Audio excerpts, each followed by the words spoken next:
So ito yung barko natin. Hihintay. Balik na naman yan, alas 11. Kaya ito, balik na yung mga tao dito. Lakad, malayo. Tsaka ito, paikot. Paikot dito. Kaya Canada. Daming tao dyan. Mga turista.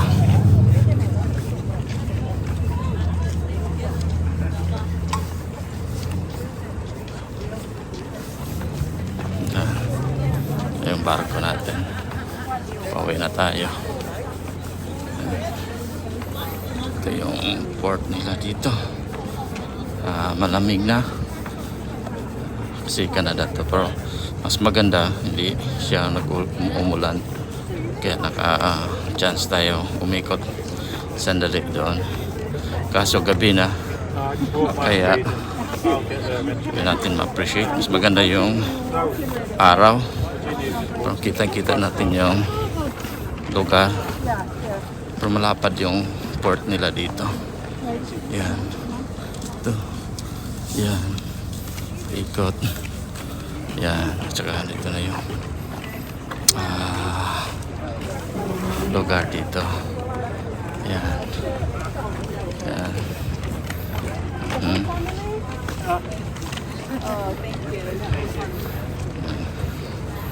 Ito na yung barko natin. Diyan. Yan. Ito yan. May mga picture pa yan dyan. Doon na papuntang papasok. Yan, yan. Pasok yan. Maganda din ang experience. Gabi kasi. Kaya hindi masyado clear yung lugar. Pero maganda ang lugar. Maraming lights pag gabi na. Dito tayo papasok sa ramp nito. Yan.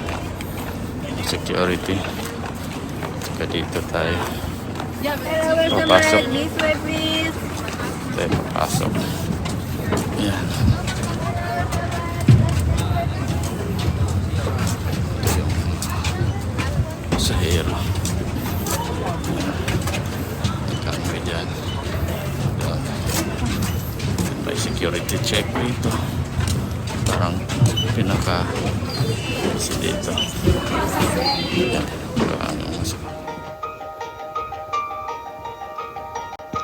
Butchart Gardens, there's a riot of color. It really is a feast for the eyes to wander through here, to see all of the flowers. It's stunning. So this tour takes you from downtown Victoria, past the Trans-Canada Highway beginning at mile 0. Finally comes to the gates of Butchart Gardens. People can walk around, lovely, easy stroll in a very, very gentle fashion. There are vast plantings of various things. You can either just take it in a large view from way back, or you can really slow down and take a look at it. I think some people think that there are night fairies that come around and do all the work. The fireworks shows are put together every year. There's only 10 per year. They're roughly 25 to 30 minutes, and they are fantastic. On your trip back into Victoria, you'll go through the historic parts of the city, just have a sparkling end to your day with those lovely lights.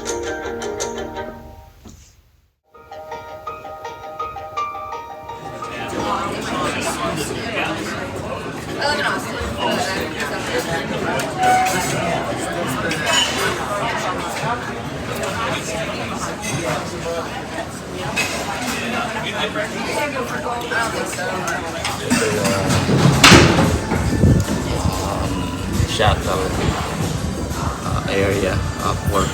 Napakaganda. Ito yung pinakabukid. Ito yung sa mountain side. Sa kabila naman yung city side.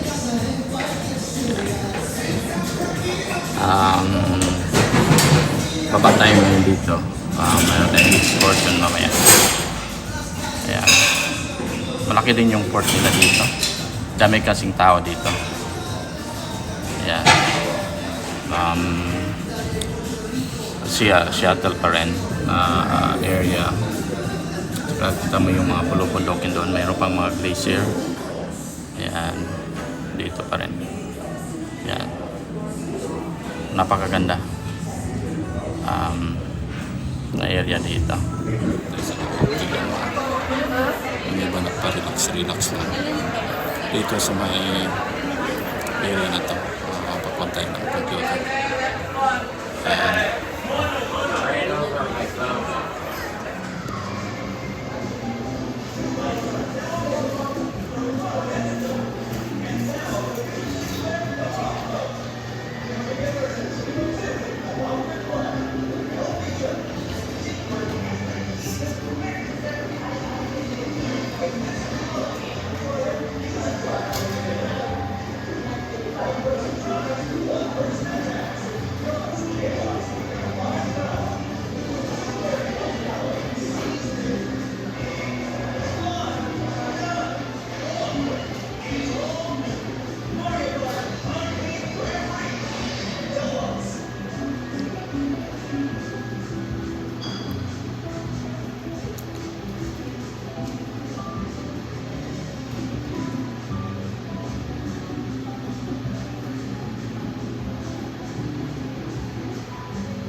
Ito yung area ng swimming pool.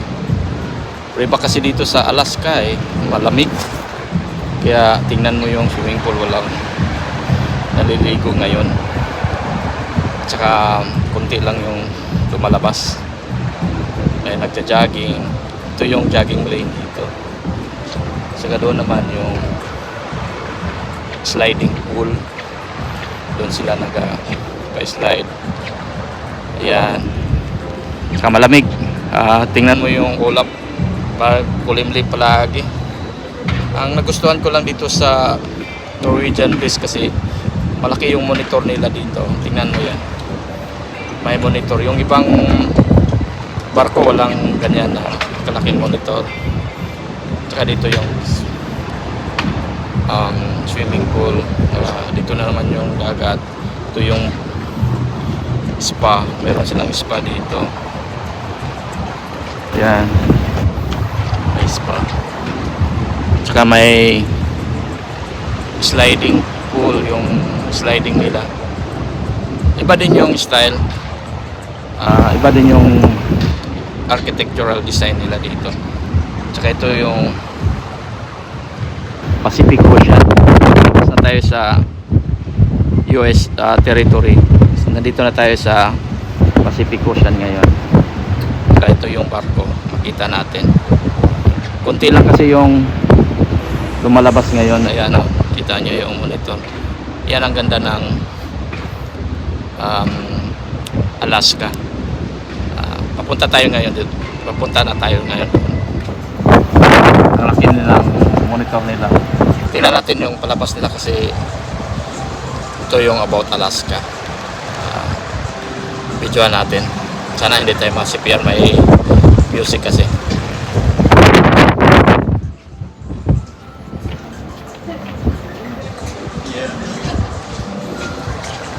Yan, yun ang makikita mo sa Alaska. May mga beer.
people from Canada. The Young Street. How long that street has been there? Do you know? Question No and idea? answer. Trivia It's here. been young or now it's old? Okay, number 70. How many strings does a cello, violoncello have? 4. Yes, 4 strings. Any musician in the house? Wow, master. All right. 4 strings. It's a beautiful, beautiful instrument. I really love it. Number 18. What was the first women's magazine called? Trivia questions. One of the activities. Say? No idea? Wow, she has a good answer. But not even one correct. I'm joking. I'm not wearing my glasses, honey, so I couldn't see anything. Alright. The Ladies Mercury. Did you have any idea? Me neither. Okay, the Ladies Mercury. Number 19. Who are former Philadelphia Power Boys Nathan Morris, Wayne Morris, Sean Stockman, and Michael McCary? Cha-chan! Boys to Men. Good. And the last question is, which legendary king was killed at the Battle of Camelot Ford? King Arthur. Alright, thank you very much for your participation in this morning trivia. Who has the 20 correct answers? Please, one at a time. 18. Wow. 15. Lang muna yung makikita mo na display available para sa pagkain. Meron silang chocolate milk, meron silang raisins, tsaka maraming bread dito. Ayan, bread muna sa umaga, tsaka may mga fruits na sila dito. Morning. Good morning. Good morning, sir. Yeah, can I film here? Can I make a film? Sure, sir. No problem. That's our friend here who's in charge. Oh, you're from Philippines, right? Yes, sir. Saan ka sa atin? Ito, mga Pilipino. Sa Manila po, sir. Manila. Manila. Tagal ka na dito? Almost going home, sir. 8 months already. Okay. Yes, sir. So, dito maraming mga Pilipino na mga Marami dito, sir. mababait, mga pugi. Kasi mahilig sila sa mga pugi, kaya maraming mga Pilipino. Kumukuha sila ng staff sa Pilipinas. Mga pugi. At saka mababait, at saka masipag. Yun ang pinakamagandang description ng Pilipino. Ibang-ibang barko ang kuwan yun, ano? Ito yung Ano, sir? ang sinasakyan ninyo? Yes, sir. Depende po sa kung saan yung magiging next assignment namin. Masabi, no? Okay. Thank you, ha? Thank you. Sir, yes, sir. Dito sa cruise ship, ang daming pagkain. Sari-saring pagkain na magustuhan mo. Meron naman silang mga specialty dining. Kaso dito na area, buffet. Kung ano lang gusto mong kainin. Nilagay nila yun sa napakalaking area. Tapos kuha ka lang ng kuha kung hanggang gusto mo. Garden cafe tawag nila doon. Daming pagkain, mga prutas, mga karne, at saka unlimited drinks. Kasi hindi ako mahilig uminom ng kape, kaya juice lang ako. It's either guava juice or orange juice.